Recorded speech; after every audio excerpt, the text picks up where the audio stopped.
Con nosotros se acaba de sumar María José Lubertino, perdón.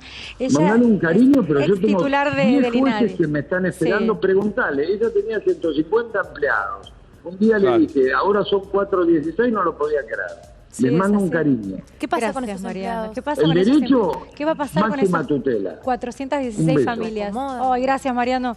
¿Qué pasará? Vamos a seguir con el tema. Bienvenida, María José. Muchísimas gracias. Sabemos que tenés buena relación con el No tengo ninguna relación. Cuando él asume como ministro y comenzó a decir que probablemente iban a cerrar las delegaciones del INADI, yo me comuniqué con él de la misma manera que lo hice con todos los presidentes o interventores que hubo del INADI después de mí, fueran del signo político que fueran, como para ponerme en contacto, para darles algunas sugerencias, evaluar algunas cuestiones, ponerme a disposición sin ningún interés ni personal ni en relación a la gente que ahí estaba. Y en ese momento el ministro Junio Libarona me manifestó que no era la idea cerrar el INADI, que no era la idea, que él creía que había que reducir el personal, que creía que había que reducir gastos, que creía que había que achicar el Estado. Y bueno, teníamos algunos disensos vinculados al tema de las delegaciones. Entonces, primero yo lo que quiero recordar es que el Instituto Nacional contra la Discriminación, la Xenofobia y el Racismo nace en el año 1995, que lo crean durante el gobierno de Menem, a quien Milei alaba por algunos temas, pero en esta parte de la biblioteca no lo tiene en cuenta, y que se crea por el impulso de la DAIA y de las comunidades islámicas en la Argentina después de la voladura de la AMIA y después de la voladura de la Embajada de Israel.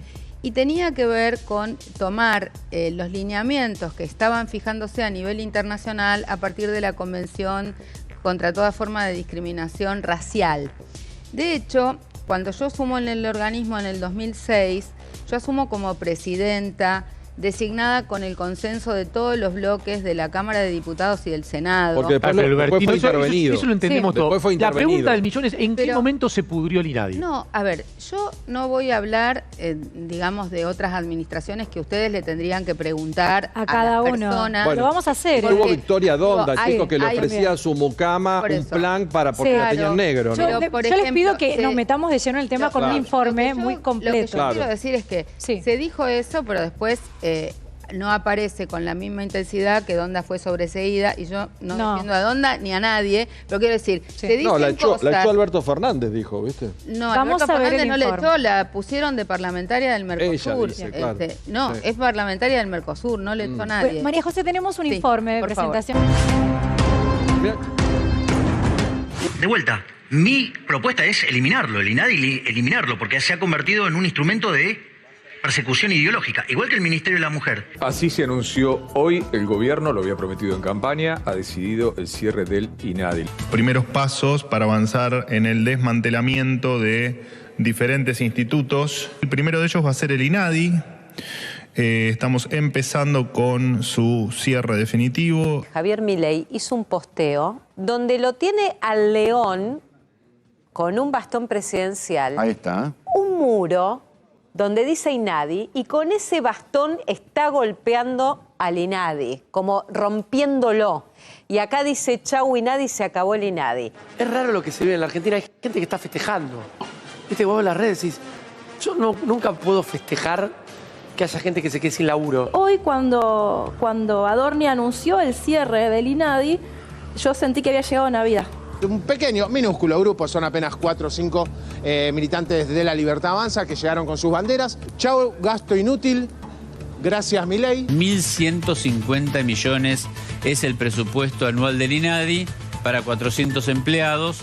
Y de esos 1.150, 950 millones, es decir, casi todo el presupuesto, ¿para qué se utiliza? Para sueldos. Para sueldos. No se utiliza para investigar, no, para sueldos. Yo dije que en realidad el INADI era la policía del pensamiento kirchnerista y que además no había conseguido ninguna mejora en términos de discriminación o ataques a distintos grupos. El INADI promovió la ley de matrimonio igualitario, promovió la ley de identidad de género y además promovió la ley de protección integral a las mujeres. Es decir, para entender un poco lo que hacía el INADI. El INADI fue un lugar también donde se recibió a mucha gente que quedaba suelta en la política y que tuviera un lugar de refugio. Victoria Donda fue en su momento la titular del INADI. Javier Milei es un panelista despeinado que duerme con 8 perros y su hermana. Era como uno de los organismos de la corrección política del progresismo, que muchas veces incurría en exageración. Si dejamos llevarnos por fanatismos religiosos, tenemos un problemón. Fanatismo religioso. Si el tuyo es un fanatismo religioso. Fanatismo religioso. Perdón, sos directora del INADI. Ya mismo, pero perdón, esto es es un acto de discriminación de la directora del INADI. ¿Qué fanatismo religioso? ¿Qué me está diciendo? Una convicción y fanatismo. La verdad que vos me estás discriminando en este momento. Yo pido la renuncia acá de la directora del INADI. Pressman fue titular del INADI durante la gestión de Mauricio Macri. Plantear el cierre del INADI es un error porque primero está creado por una ley en el año 1995 y es el lugar donde los ciudadanos tenemos la posibilidad de ir a reclamar por donde nuestros derechos son vulnerados. INADI afuera. La motosierra es motosierra, a lo bruto. Hay 45 delegaciones en todo el país, de las cuales 16 funcionan en la provincia de Buenos Aires. Tenía en total 407 empleados. El INADI, ¿sabés que en la época de Néstor Kirchner, al comenzar, ¿sabés cuántos empleados tenía? 35. Sí. ¿Cuántos? 35 empleados. Esas 400 personas que a la calle, a hacer otra cosa. Bueno, esas 400 personas salen del Estado. Sí, no son las únicas que salen. Echamos a 50.000 personas. Digo, que no trabajaban. Pero ¿a alguien le sorprende esto? No, mismo. Yo creo que a este gobierno no le importa ni el INADI, no le importa el transporte colectivo, no le importa la recesión, no les importa a la gente. Me parece que Milei lo que está queriendo decir es, al haber elegido el INADI y mencionarlo expresamente, es decir, esta es mi batalla cultural. Pero ¿sabe por qué hacen esto? Porque quieren controlar la cultura. Y si controlan la cultura, controlan... Sí, cómo, digamos, hacia dónde va la sociedad. Así es que, INADI, afuera. Yo no fui interventora, vos fuiste presidenta. Yo entré con 35 empleados y fui la responsable de crear las delegaciones a lo largo y ancho del país. Y estoy muy orgullosa de que hayamos hecho eso porque yo entendía que las principales discriminaciones las cometen además los gobiernos provinciales. Y el INADI, desde su creación, debía tener autonomía de los gobiernos provinciales ejecutivos de las provincias y de la nación. Pero empezaste con 35, vigilaba porque dice el ministro que había gente que hace 4 años que no iba a laburar. Mirá, cuando yo fui presidenta del INADI tuve incluso 2 situaciones tensas con ATE y con UPCN, porque como me conocés y trabajo 7 por 24, sí. Trabajo los sábados y los domingos, trabajo a destajo, había que regular quiénes eran las personas que podían recibir mensajes urgentes a cualquier hora, había que organizar cómo se hacían los turnos para las 24 horas de la línea telefónica. Nosotros tuvimos un trabajo pionero y nos habremos ido del INADI con 150 personas. Claro. En ese momento en las delegaciones había 3 personas por delegación, un responsable, una abogado o abogada y alguien que se encargaba más de las tareas administrativas y de la comunicación. Entonces, yo puedo acordar con Cunio Libarona que se puede revisar si hay designaciones políticas. Ahora, lo que digo es esto. De los 400 empleados del INADI que hoy hay 140 que son de las provincias. Y 200... son abogados. Hay abogados. A ver, yo te imaginás que dejé el organismo en el 2010. Ese detalle se lo tendrían que preguntar a la última algún amigo, algunos militantes. Que fue Greta Pena. Primero, cuando yo estuve en el INADI, nadie me llamó de ningún área del Estado, ni del no. Nadie me pidió por ninguna persona. Claro. Las personas que venían de antes se quedaron y yo abrí expedientes para concursos. De las 400 personas que hoy están en el INADI, hay más de 200 que están concursadas hace 10 años. Está bien. Entonces, pero es importante ese dato. Esto no es un detalle menor, porque la manera de eficiencia... Primero, a esas personas, el INADI no se puede cerrar hasta que haya una ley de la Nación que discuta si se queda o se va el INADI. Este tema estaba en la ley ómnibus, se cayó la ley ómnibus. Yo creo que más por impericia del bloque parlamentario que por decisión, pero como fuere, lo podrá decir el diputado, se cayó la ley ómnibus. Todavía no hay un proyecto de ley que hayan enviado al Congreso sobre el particular. Hace 2 días designaron una interventora del INADI, que eso quiere decir que el INADI sigue funcionando, sobre todo para las personas que nos llaman y nos dicen ahora dónde vamos. María José, por eso llama la atención por eso llama muchísimo la atención. No, pero yo quiero saber esto, de las que trabajaban con usted en INADI, ¿están ahora en funciones algunas? Sí, hay gente que viene de mi época. Ok, ¿y usted puede dar fe de que esa gente, que esa gente no es ñoqui, que esa gente trabaja, que es idónea? Yo soy titular de cátedra de Derechos Humanos en la UBA, en Principios de Derechos Humanos y Constitucional. Hay por lo menos 3 de las abogadas del INADI que son docentes en mi cátedra, que las conozco y viven para eso, salen del INADI y van a dar clases. Y no son ñoquis, y son idóneos. No, porque había tantos trámites que dicen que hay tantos primero. dormidos. Sí ha pasado 2 cosas. Estoy absolutamente convencida que nosotros teníamos un volumen de denuncias. Cuando yo ingresé había 3 denuncias por año. Cuando me fui había 300 denuncias por año. Ahora hay 2.500 denuncias por año, porque también hay que reconocer que cuando uno abre un espacio donde la gente siente que puede tener un cobijo y alguien que lo defienda, que alguien te acompañe. Esto pasa lo mismo con violencia de género, como vos bien sabés.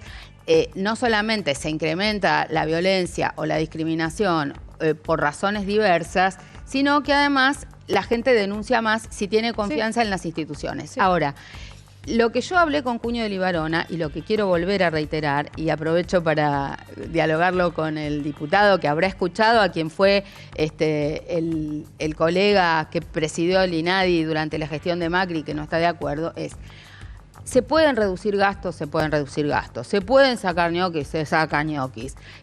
Yo me encargué de dejar algún campo despejado de algunas de estas cuestiones. Pero lo que no estamos de acuerdo es que el Ministerio de Justicia subsuma al organismo. Porque la idea con la cual fue creado era que tuviera independencia y descentralización para incluso poder indicarle al Poder Ejecutivo algunas cuestiones que no funcionan bien. En mi gestión, yo inicié durante la presidencia de Kirchner y quedé parte del mandato de la presidenta. Pero no van a resolver los casos más rápido, porque había 7.000 expedientes durmiendo. Debe ser lo único que estoy de acuerdo con eso. Claro, más rápido. A ver, debe ser lo único que estoy de acuerdo. Dinámica.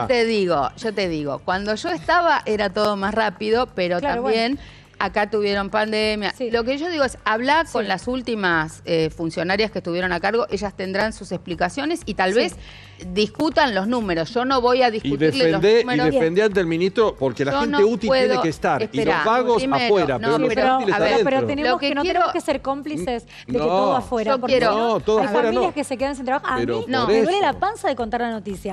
Porque me parece una... pero además hay una agresión. Pero los útiles adentro y los que se aprovechan del Estado afuera. A ver, la agresión, 3 años acá me rajan. La agresión con la que se manejan. A las personas, hay algo que quiero decir. A las personas que trabajan ahí no las pueden echar así como así, porque hay 200 personas concursadas que tienen estabilidad. Genera violencia entre un lado y el otro, la grieta más abierta que nunca. La persona que está trabajando honradamente y humildemente, y conozco bastantes, que está resolviendo un caso y le llega la información de que la van a dejar en la calle, la reacción que tiene en el momento ese es que no sabe si sigue trabajando. Me escribe una de las abogadas que está en mi cátedra, me dice, no sé si mañana, el fin de semana, le digo, bueno, Mariana, tienen que discutir. Luchemos, y vos que estuviste adentro, una cosa me parece importante, y con mis compañeros tenemos un grupo de este programa, y ayer cuando dimos la noticia, que la dimos acá, nos enteramos en el momento. Y muy bien haber conseguido al ministro. Claro que sí, y le quiero agradecer a Mariano porque bajó la espuma de la agresión, habló, dio información. Y no todo es grieta. Bueno, porque él sabe que hace falta una ley, que esto no se puede hacer por Twitter, que no se puede hacer por decreto. Pero las redes, acá estamos todos de acuerdo que ayer estallaron las redes con un nivel de violencia que hacía mucho tiempo que no se veía. A mí no me extraña en lo más mínimo. El primero fue el presidente. No sé, pero a mí tampoco me estadísticas sobre discriminación. La primera discriminación es por pobreza. En un país donde estamos diciendo que hay 67% de pobres, responden los datos por sí solos la necesidad que hay de cubrir esas situaciones.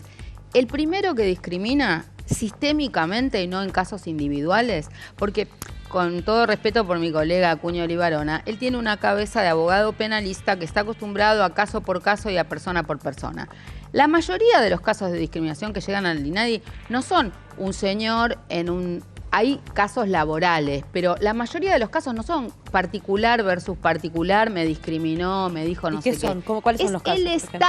Es el Estado el primer órgano discriminador, porque hay sistémica discriminación cuando no quieren aceptar a un niño en una escuela porque tiene autismo, porque no. Entonces, primero, el trabajo que hay que hacer desde el propio INADI es señalamientos que tienen que ver con los poderes ejecutivos. Y yo te voy a dar 2 ejemplos. Durante nuestra gestión había una situación de discriminación planteada por Fontevecchia por la discriminación en la distribución de la pauta oficial.